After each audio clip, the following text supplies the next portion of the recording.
In the past week, there have been 4 plane crashes resulting in 220 fatalities, all during the busiest holiday season of the year. Over 100,000 flights operate daily worldwide, with 12 million people in the air, according to data from the International Air Transport Association. Everything seemed to be running smoothly until last week's tragedy in Azerbaijan.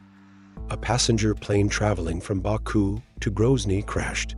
This was no ordinary accident. It involved not just technical failure, but also geopolitical tensions, raising alarm about broader implications for aviation safety. Just a few days later, on December 29th, 3 separate plane crashes occurred on the same day. The disaster in South Korea was catastrophic, with only 2 survivors out of 181 passengers. A flock of birds near the runway was to blame.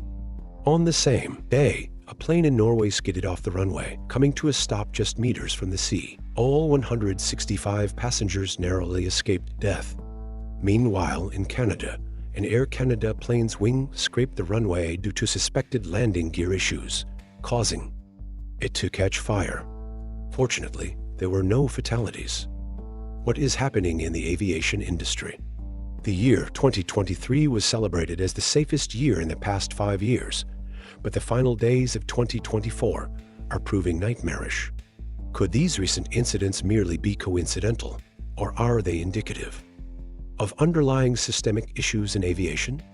Today, we'll delve into the causes of these recent accidents and uncover the underlying truths. Let's begin with the event in Azerbaijan. An Azerbaijan Airlines Embraer 190 was en route from Baku to Grozny. Initially, it was reported that the crash was caused by a bird strike. However, the truth is far more complex.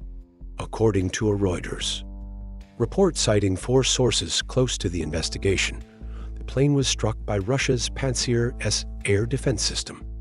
As it approached Grozny, electronic jamming systems disrupted its communications.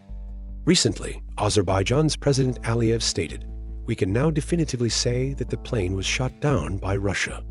We're not saying it was intentional, but it happened." Aliyev also accused Russia of attempting to cover up the incident. Shrapnel damage was found on the plane's tail section, and passengers' final videos showed oxygen masks deployed and life jackets being worn. This was no ordinary crash. It became a geopolitical and aviation safety concern. On December 29th, further tragedies unfolded. First came grim news from South Korea. A Jeju Air flight from Bangkok carrying 181 passengers was preparing to land at Muan International Airport. No one anticipated the danger: a massive flock of birds. Engines suddenly failed, and the plane crashed into the perimeter wall at the runway's end, resulting in a horrific explosion. Only 2 passengers survived. The same day in Norway, a KLM Boeing 737-800 carrying 165 passengers skidded off an icy runway in adverse weather conditions. The aircraft slid toward the sea, stopping just meters away. This time, luck was on everyone's side. Lastly, in Halifax, an Air Canada de Havilland-8 experienced suspected landing gear issues. During landing, its wing scraped the runway, creating sparks captured by witnesses on video. Thankfully, there were no casualties.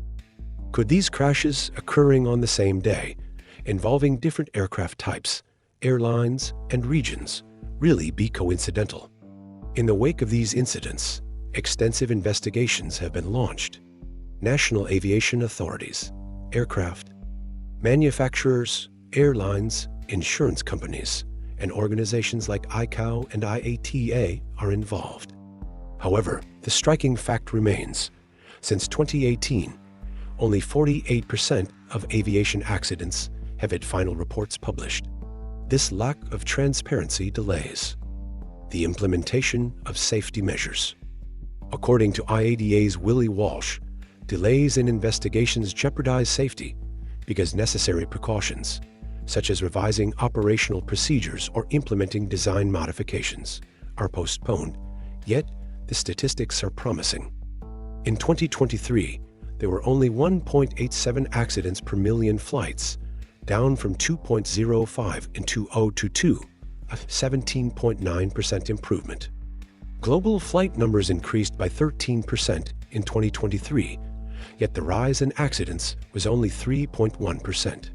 Moreover, research shows the risk of fatality in air travel is 1 in 13.7 million, with a steady 7% annual decrease in risk over the past decade. So, what's behind the recent surge in incidents? Several factors are at play. Pilot shortages. Thousands of pilots left the industry post-COVID, and regions like Europe and Asia are also grappling with similar challenges. In the US alone, there is currently a shortage of 17,000 pilots, with an estimated need for 80,000 new pilots over the next decade. The US alone will need 80,000 new pilots over the next decade. Currently, there's a shortage of 17,000 pilots, leading to younger, less experienced pilots working longer hours. Maintenance challenges. Aircraft typically fly 8-10 hours daily, but this has now increased to 12-14 hours. Maintenance times are shortened, and spare parts are in short supply. Boeing's quality control issues post-737 MAX crisis highlight these challenges. Airspace restrictions. The Russia-Ukraine conflict has closed certain air routes, increasing flight times and fuel consumption. Climate change. Severe turbulence incidents have risen by 55% over the past 5 years. Bird strikes have increased by 40% since 2019, costing airlines $1 billion annually. Despite these challenges, there's hope. Pilot training is improving with advanced simulators and AI-supported programs. Aircraft maintenance now uses intelligent systems to predict and prevent issues. Boeing has revamped its production processes, adding over 1,000 quality control checkpoints. Climate solutions, such as advanced radar systems and sustainable aviation fuels, are becoming widespread. Passengers can also take steps to ensure safety. Research airline safety records on platforms like Skytrax ratings, learn about aircraft models, and always follow safety instructions. According to FAA data, passengers who adhere to safety protocols have a 95% survival rate in crashes. Statistically, traveling by plane remains far safer than by car or train. While the recent accidents are deeply concerning, they represent an anomaly in an otherwise safe system. With continued prioritization of safety, aviation will remain the world's safest mode of transport. Don't forget to subscribe to the channel. Take care of yourself and stay in the light of knowledge.